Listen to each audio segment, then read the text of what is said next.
How are you guys doing? It is Wednesday, July 29th, 2020. I hear in this quarantine. I'm James Sims, and today I'm just going to get into the baseball games that happened yesterday and just make you guys aware that, of course, basketball starts up tomorrow and just give you an inside look into what's going on today, along with the elite performers from yesterday, going from the elite athletes to the elite individual performances and the players that I believe were the best hitter, were the best pitcher, and who had the best play of the game. So I'm gonna start off with a doubleheader. In the AL Central, the Cleveland Indians faced off against the Chicago White Sox twice. In the first game, the Indians were able to score 4 runs in the first 3 innings, which was good enough for them to eventually beat the Chicago White Sox. In this game, designated hitter Francisco Lindor would finish 2 for 4, hitting his very first home run of the season. Additionally, on the White Sox, Tim Anderson was the only one to really get anything going for them as he went 3 for 5, finished with all 3 runs on the game, and he had a run in as he hit his first home run of the season, and that was that. Going into the second game, the Cleveland Indians would once again score 5 runs in their first 4 innings, which would prove too much for the Chicago White Sox as they pull off yet another win as Rodon took the loss for the Chicago White Sox. For the Cleveland Indians, Francisco Lindor, their shortstop, finished 1 for 4 with an RBI double. And with this, now the Cleveland Indians currently sit at 4-1 atop the American League Central. Also within that division, you have the Detroit Tigers, who eventually came up with a 4-3 win against the Kansas City Royals. Nothing crazy big here. Just Whit Merrifield, he finished 1 for 4 with 3 RBIs as he had a 3-run home run. He had a very, very good game, but the Tigers they came up short. But as of right now, the Tigers are now sitting at 3-2. Kansas City Royals at 2-3. Moving on to the last team in the American League Central, the Minnesota Twins hosted the St. Louis Cardinals for the first game of their series. But the Twins would put on 6 runs, 5 in the second inning, as they ended up giving the Cardinals their second loss of the season. And their new third baseman, Josh Donaldson, would finish 2 for 3 with 2 RBIs and a run as he ended up hitting his first home run of the year. Going to the St. Louis Cardinals, Paul Goldschmidt, their elite first baseman, finished 0 for 4 with 2 strikeouts on the night. And following this, like I said, the Minnesota Twins are sitting at second in the American League Central, currently at 3-1. And now with this loss, the Cardinals they have now lost their last 2, and they are now 2-2. Also within the NL Central, the Pirates took on the Brewers. This time the Pirates were able to take the win at home. They scored 6 runs in the 7th and 8th inning, giving them the eventual lead.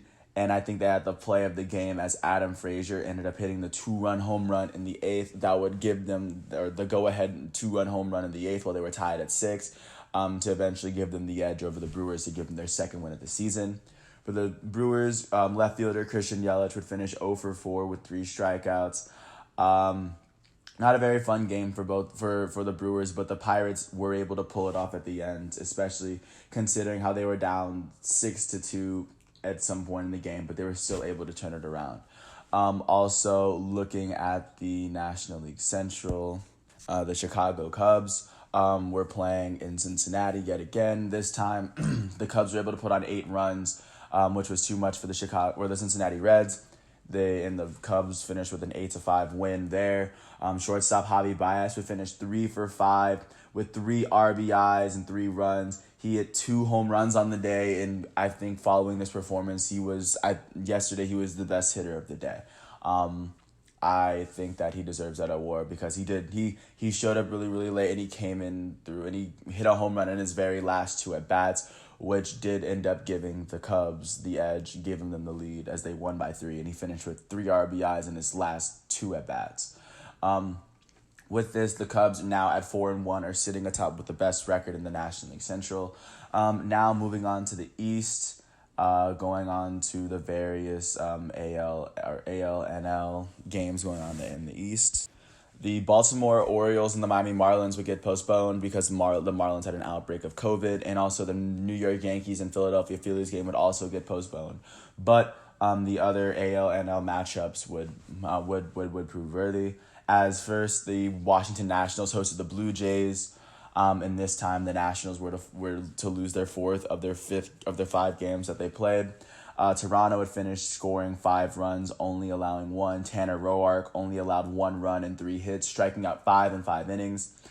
Their designated hitter, Vladimir Guerrero Jr., would finish 1 for 1 with his first home run of the year, a solo shot late in the game.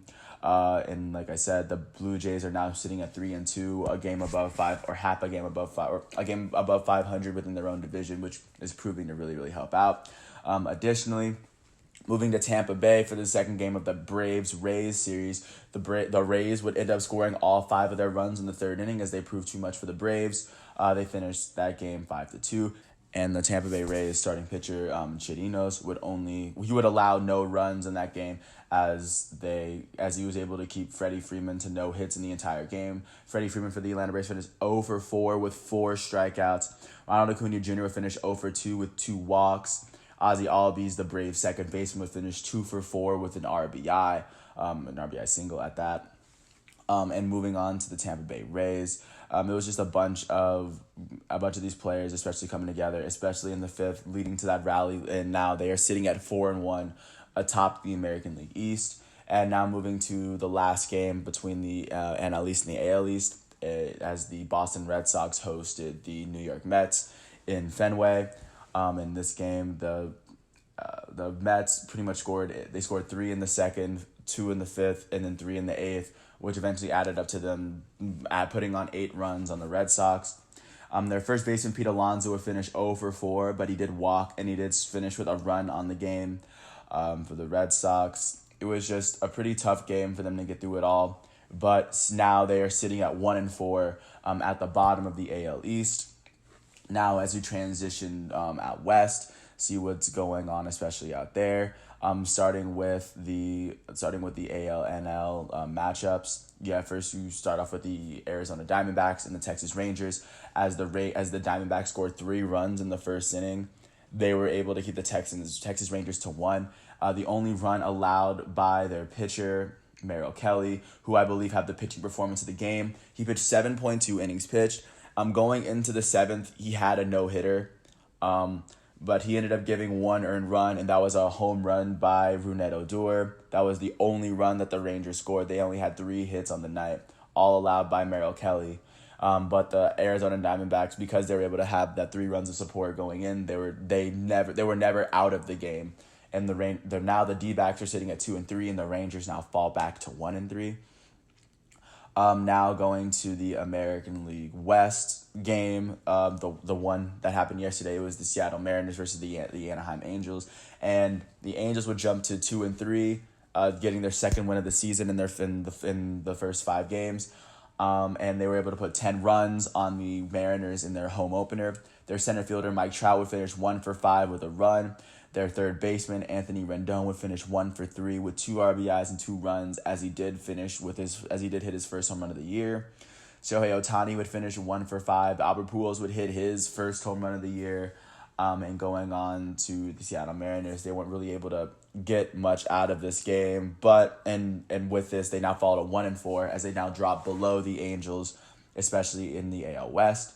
Now moving to the National League West, before I get into the rest of these AL, NL matchups, the San Francisco Giants hosted the San Diego Padres, and in this game, the Padres, once again, were too much. They put on 5 runs in the 3rd and 4th inning.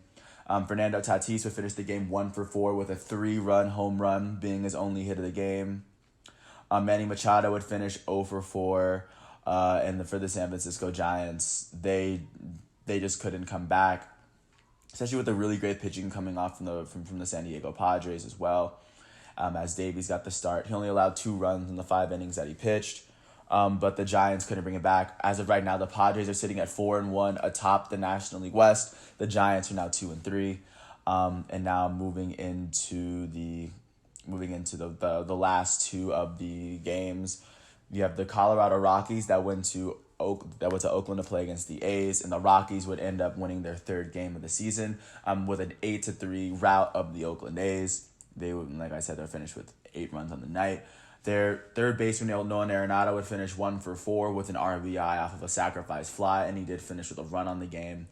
For the Oakland A's, Matt Chapman, their third baseman, finished 1 for 3. He had a walk on the game, but the A's were just not enough for the Rockies. And now with that loss, the A's are now 3-2, and the Rockies are sitting at 3-1. And the last game of the night that I forgot to mention was the World Series matchup from 2018, where the Los Angeles Dodgers faced off against the Houston Astros. Walker Buehler, their elite starting pitcher, was tasked with the start. He would only pitch 3.2 innings, as he allowed 2 earned runs and 3 hits in that stretch. But the Dodgers were able to pull off they were able to score 5 runs in the 5th to give them the win over the Houston Astros. For the Astros, Carlos Correa, their shortstop, was the only player that could give them that drove in runs. He finished 3 for 4 with 2 RBIs on the day, and one of them was a home run. Their second baseman, Jose Altuve, would finish 0 for 4. Their third baseman, Alex Bregman, would finish 0 for 2 with 2 walks. Moving to the Dodgers side, Mookie Betts would finish 2 for 4 with an RBI and a run. Their center fielder, Cody Bellinger, would finish 1 for 5 with an RBI. Their left fielder, AJ Pollock, would finish 3 for 5 with a run on the night. And the Dodgers proved too much. Even though Walker Buehler didn't get the win, the Dodgers eventually came up with the win. They are now sitting at 3-2, and so are the Astros, both sitting at least around the top of their respective divisions. And going into what the standings look like currently for each division, as you see these teams sort of separate. Looking first at the American League, starting in the East, the Tampa Bay Rays currently sit with a 1-game lead in the East, above the Orioles and the Yankees, who are currently sitting at 2-1, and they're also 1 game ahead of the Toronto Blue Jays at 3-2, and sitting at the bottom of the AL East are the Boston Red Sox, who are currently 1-4 and still have to face the New York Mets for yet another game. Moving on to the American League Central, the Cleveland Indians are currently sitting atop, half a game above the Minnesota Twins at 3-1, and then you have the Detroit Tigers, who are 1 game behind, half a game behind the Twins, sitting at 3-2. 1 game behind them, you have the Kansas City Royals, who are 2-3, and sitting at the bottom, 3 games behind the first place Indians, are the Chicago White Sox, who are currently 1-4. Moving out to the American League West, you have the Houston Astros, who are currently sitting atop the American League West with the Oakland A's at 3-2. The Los Angeles Angels sit 1 game behind them at 2-3. A game and a half, or half a game behind the Angels at 1-3 are the Texas Rangers, and sitting at the bottom, 2 games behind the Astros and the A's, you have the Seattle Mariners, who are sitting at 1-4. Now moving to the National League, starting in the East, currently the Miami Marlins and the New York Mets are sitting atop the National League East. The Marlins are now 2-1, but they're not being quarantined. The Mets are now 3-2 now after beating the Boston Red Sox twice. The Atlanta Braves are currently sitting at third, a game behind both those teams at 2-3, and tied with them are the Philadelphia Phillies, who are still 1-2, who have yet to play in their second series. And then sitting at the bottom of the National League East are the Washington Nationals, who are currently 1-4. They're the defending champs. Moving to the National League Central, the Chicago Cubs are sitting by themselves atop the National League Central with a 4-1 record. A game and a half behind them are the St. Louis Cardinals at 2-2. Half a game behind the St. Louis Cardinals are the Milwaukee Brewers and the Pittsburgh Pirates, who are both currently 2-3. And the Cincinnati Reds are sitting at the bottom of the NL Central, currently 1-4. 3 games behind the first place Chicago Cubs. Last but not least, moving out to the National League West, the San Diego Padres are currently leading the National League West with a 4-1 record. Half a game behind them are the Colorado Rockies, sitting at 3-1. Then you have the Los Angeles Dodgers, who are half a game behind the Rockies, sitting at 3-2. And then a game behind the Dodgers in 4th place are the Arizona Diamondbacks and the San Francisco Giants, who are both sitting 2 games behind the San Diego Padres. And that's currently the situation, what the MLB is looking like, especially as of right now. Looking at today's games, as you see a lot of these teams circling back to their aces. One game to look out for, the first game of the day, the Rockies versus the A's, as German Marquez faced off against Frankie Montas for the A's. That might be a better matchup than I think it might be. Madison Bumgarner is going to face off against Lance Lynn as the Diamondbacks take on the Rangers. Additionally, Matt Scherzer is going to make his second start of the year against the Blue Jays, and when they face off against the Blue Jays. For the White Sox, Lucas Giolito will start against the Cleveland Indians as well. Kyle Hendricks, following his amazing pitching performance, will start against Sonny Gray and the Reds today. And Sonny Gray also came off of a very good first game. Moving on to the Rays and the Braves, Charlie Morton's going to face off against Mike Soroka, a really good matchup between two really, really good pitchers. Charlie Morton didn't have the best start to the year, but we can see if he can change that. The reigning National League Cy Young Jacob deGrom is going to face off against Eovaldi as the Red Sox take on the Mets at 7:00 as well. Dustin May is going to start for the Dodgers as they face off against the Astros in that matchup. Garrett Cole's going to make his second start for the Yankees as they face off against the Orioles for the beginning of their series. And then additionally, you have the matchup between the Padres and the Giants featuring Chris Paddock and Johnny Cueto. And then there's a postponed games between the Phillies and the Yankees and the Marlins and the Orioles because the Phillies and the Marlins both had the COVID situation going on. So that's something to look out for. And with that said, I really appreciate you for tuning in and listening to what I have to say.